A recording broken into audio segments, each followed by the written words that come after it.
This is as delicious as a bowl of Martha Stewart's one-pot pasta. Yes, the lifestyle genius has just scored the ultimate revenge on a certain Meghan Markle, brutally exposing her, ironically, via the Sussex propaganda organ People magazine, as being a big fat gossip of breaking all of those private agreements that Prince Harry had made with King Charles. I think it's actually kind of cool that Martha Stewart, who's now in her 80s, she just doesn't give an F, Glenn. She's like, I'm gonna cut this bitch and I don't care if you don't like it. She's clearly mocking her. I don't think she respects the fact that Meghan Markle is a worthy competitor of everything Martha Stewart has done. The Sussexes betray the king. Now, following the Highgrove House summit, in which Harry, Meghan, Archie and Lily had afternoon tea with King Charles and Queen Camilla, with a strict order from the king for this meeting to be private, American cultural icon Martha Stewart has sensationally revealed that Meghan has been blabbing and boasting about the reunion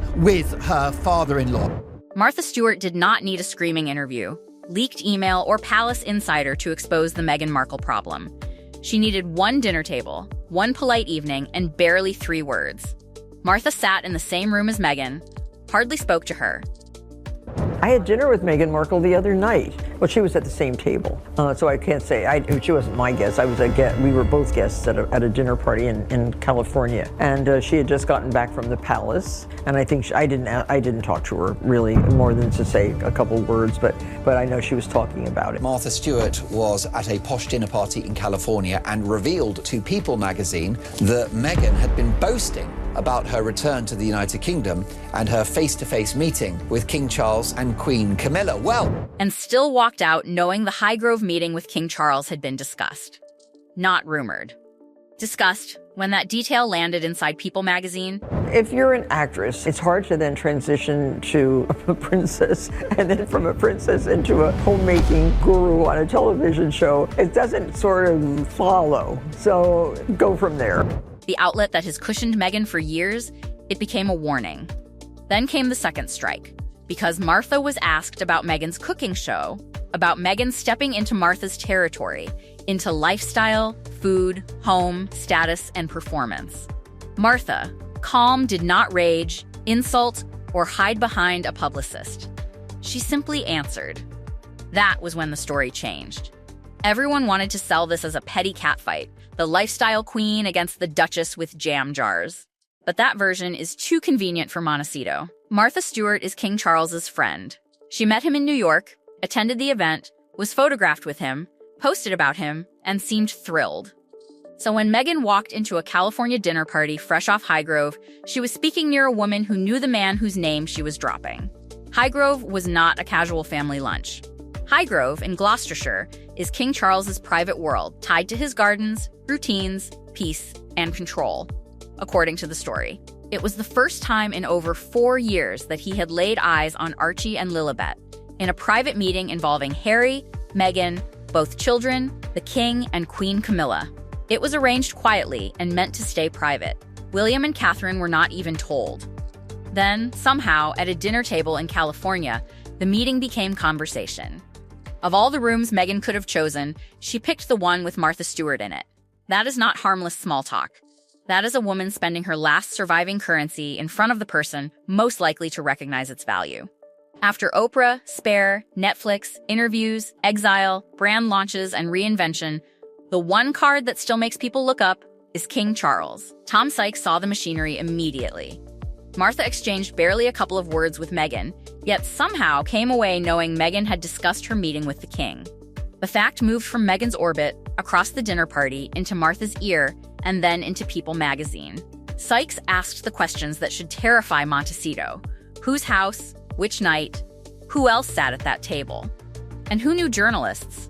One person there knew the king. That should have changed Meghan's calculations, unless the calculation was the point. The brutal detail is not even that Martha repeated it, it is where she repeated it. People magazine has been Meghan's soft landing for nearly 8 years.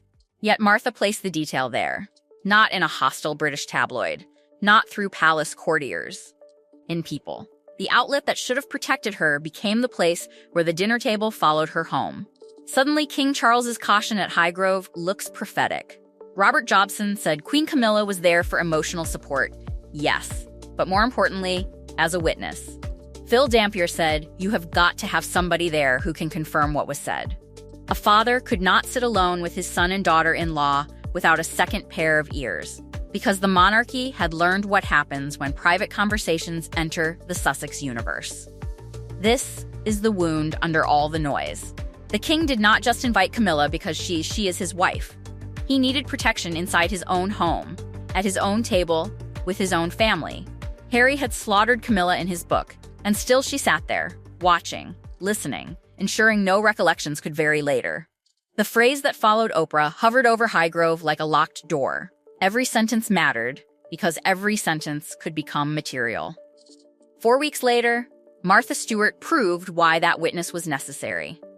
The palace did not brief. Charles did not complain. Camilla did not correct the record. The dinner party did it for them. Meghan entered a room where Martha barely spoke to her, and the one thing that survived was not Meghan's charm, cooking, business, independence, or Duchess title. It was the palace. It was Charles. It was Highgrove. The name she claimed she escaped became the only name carrying her across the room. That is the humiliation hidden inside the glamour. Meghan Markle, the Duchess of Sussex, once stood inside a royal wedding, yet found herself in California needing the king's shadow to be acknowledged. Martha said she barely spoke to her, just a couple of words. No confrontation, no dramatic snub. Into that emptiness, Meghan introduced the king. Not her show, not her jam, not her vision, her father-in-law. So the real question is what Meghan said. Who heard it first, who repeated it next, and whether Highgrove was ever truly private at all. And once you understand what happened at that dinner table, the birthday week stops looking like a celebration and starts looking like evidence. Meghan Markle turned 45 on the 4th of August, and the silence around her was louder than any palace statement could have been. She posted the photographs herself. She thanked everyone for the birthday love. She danced around her own kitchen with balloons like the party was still happening. But when the real tributes arrived, the number was brutal. 2 people. 2 public friends. Not Oprah Winfrey. Not Ellen DeGeneres. Not Serena Williams. Not Amal Clooney.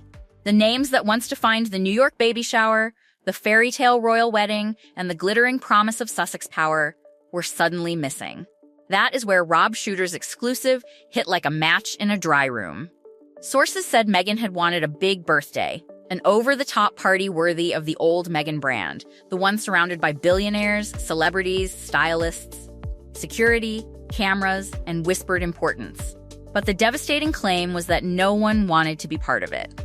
Think about what that means.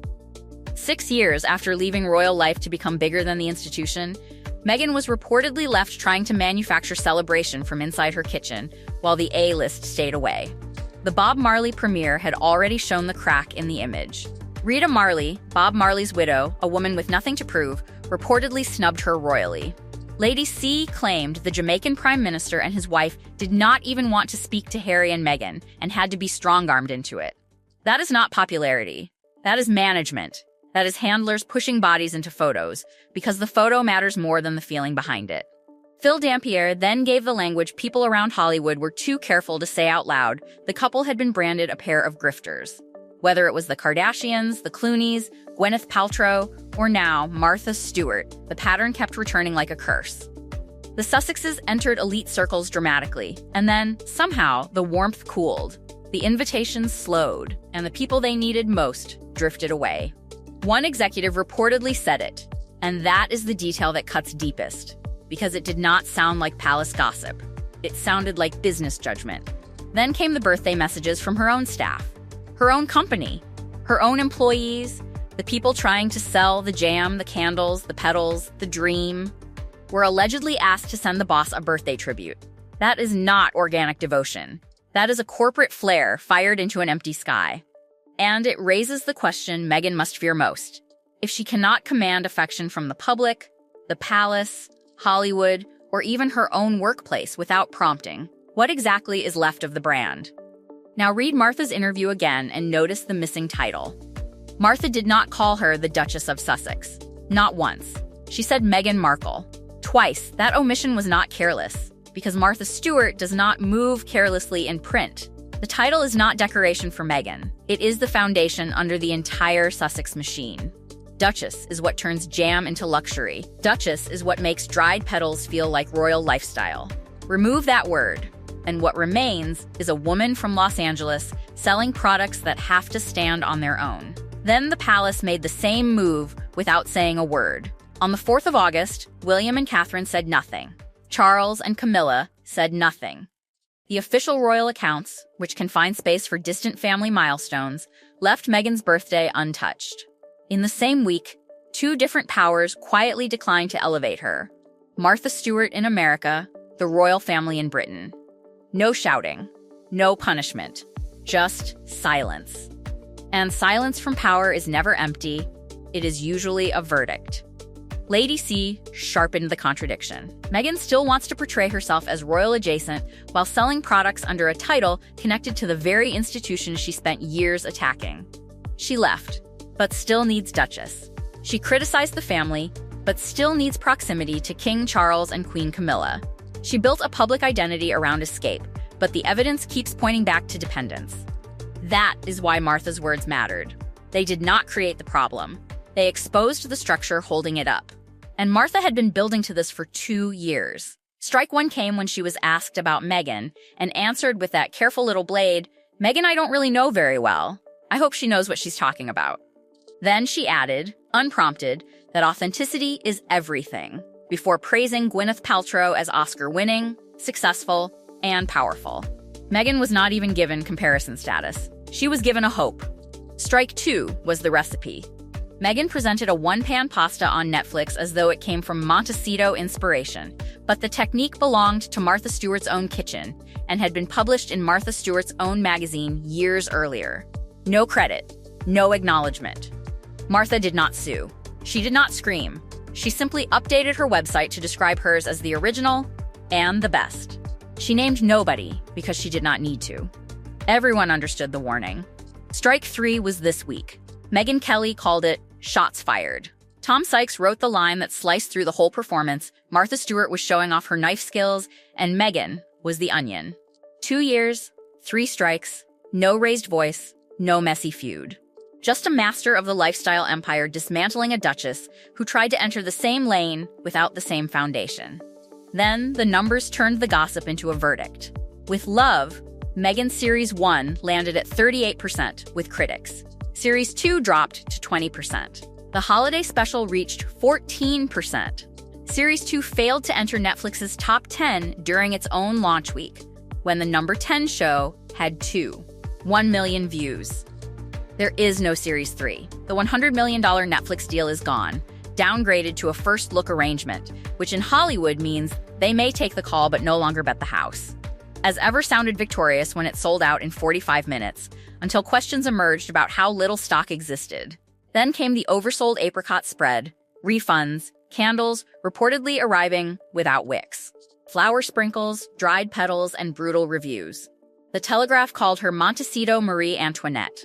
The Times called the show an ego trip in a sun hat, then called Series 2 a series searching for meaning, fronted by a woman needing cash. Lady C reduced the collapse to one savage staircase, D-grade actress to A-grade princess, all the way down to Z-grade. Meghan had the palace, platform, title, children, Netflix, celebrity access, and global attention. Martha lost everything, went away, came back, and rebuilt with her own name. Tom Sykes said Meghan's only route may be to disappear, raise Archie and Lilibet, stay off social media for 2, 3, or 5 years, then return at 50 with something honest. But that is the cliff edge now. Can Meghan vanish long enough to become real? Or will the next dinner table expose what even Highgrove could not contain?